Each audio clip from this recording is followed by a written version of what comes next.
We're here to do kind of a quick review on the Carbon Z. So probably the first thing you'll notice, this is probably a 6-foot bed, and it takes up a fair amount. Obviously I couldn't get any other planes in here, but I like to transport with the wings attached. It's just easier when I come out here. I can just put the battery in and we're good to go. So one of the things you probably want to think about when you're going to buy one of these is transport and of course storage. But when you take off the wings, obviously it's easier to transport, so we'll kind of get her down here just so you can see it here. But yeah, there she is. So taking off, obviously just these pins here, and then there's 4 screws on top. They slide out pretty easy, and obviously you'd have to disconnect the servos. But yeah, I like to just kind of fly with that. You'll notice that I don't have kind of the plastic pieces on the bottom. They break off. If you ever land pretty hard, they just snap off. I do have an upgraded prop. I want to say it's a 16.8 possibly. Don't quote me on that. The stock is a 15.6, I do believe. But that's pretty much it. Everything is stock as far as the motor and such. But I've only had this for, I'd say, 4 or 5 months. And you'll notice that it's all chipping up on the edges.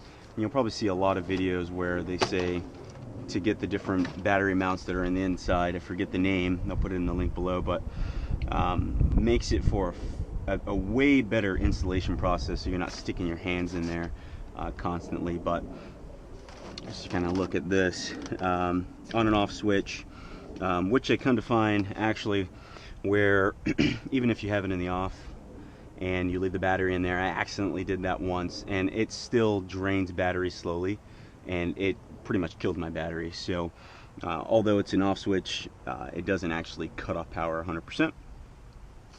You'll also notice that these straps that are in there are fairly useless, to be honest.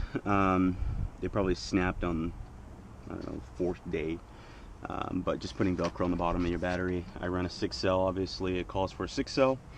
6-cell 4400.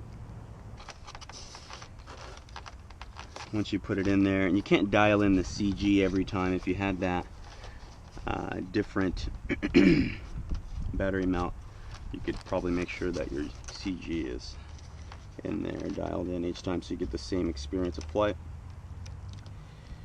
But let's try to get this in as best as possible. It has Velcro on the bottom, so it doesn't move around too much, but these are kind of safety precautions. So there we go. So I'm going to plug this in. Once again, it's kind of a bear to get in here. And once you plug in, you'll hear the ESCs. Now obviously it doesn't link because the plane is off. So once you turn it on, you'll hear the initial, there it is, and then kind of a chime, and now you know it's linked up. And yeah, we'll put that back on. So I want to make sure that left, right is working, up, down, horizontal stabilizer is working, rudder, so everything's working. I do have the flaps on a switch. I mean, when you look at the directions, they'll kind of show you how to dial all that in, but there's 50% flap, and then of course I have some down elevator to make sure it doesn't balloon, and then there's 100%.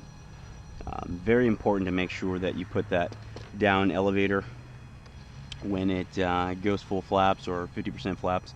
It'll balloon like crazy. So but for the most part, this thing has so much lift that you really don't need flaps on takeoff or even landing, unless you're going to use the flaps really to slow down quite a bit. But for the most part, there's just so much lift, it doesn't really matter. But there's that. So kind of my pre-flight checklist: test the controls, flap position. I like to take off at 50% just because I check the battery to make sure that we're 100%. I've already done that. On the flight mode. So obviously when you're flying, you can have it at, you know, different dual rates and expos. I fly at 0% expo and 100% dual rates, so I want to make sure everything's good to go there. So that's it. I mean, that's kind of a general overview, and we'll put the GoPro on the plane and kind of get some pretty scale flight. It's 50% flat, and we'll do just kind of a scale takeoff and flybys.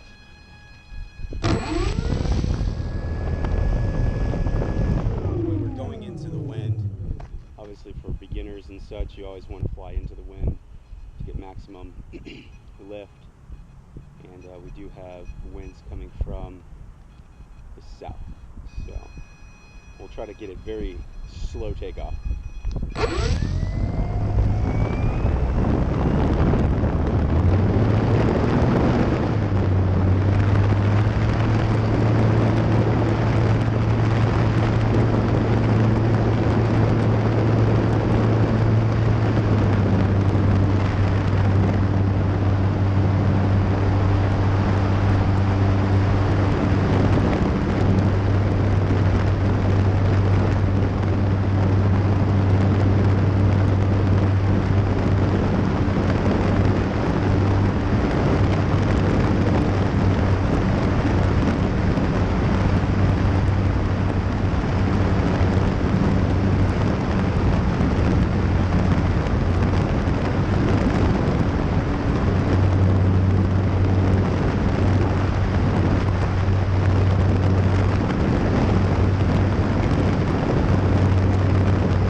So we just landed. It's still pretty windy. Only got about 77% left. It was very scale as we cruised around. So we'll kind of do that again. We'll go a little faster and just kind of cruise around.